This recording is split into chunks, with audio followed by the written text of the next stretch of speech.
अस्सलामुअलैकुम नाज़रीन, ताज़ 92 न्यूज़ के साथ मैं हूं नाइला भट्टी। चलते हैं आज की अहम खबर की तरफ।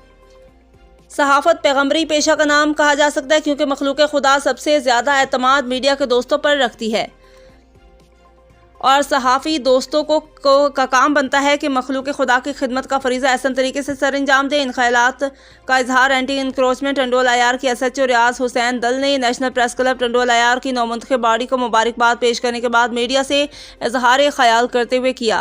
उन्होंने मज़ीद कहा कि मैं तमाम नेशनल प्रेस क्लब के नौमुंतखब नुमाइंदों को मुबारकबाद पेश करता हूँ। उन्होंने मज़ीद कहा कि नेशनल प्रेस क्लब के सहाफ़ियों को हमेशा मुस्बत और ज़र से पाक सहाफ़त करते हुए देखा है। उन्होंने कहा कि किसी भी माशरती बुराई के खात्मे के आवाम का तावन ज़रूरी है। आइए हम सब मिलकर अपने शहर को गैर कानूनी तजावुज़ात से पाक करने के लिए अज़ खुद कायम करदा तजावुज़ात को ख़त्म करके एक रोशन मिसाल कायम कर दें।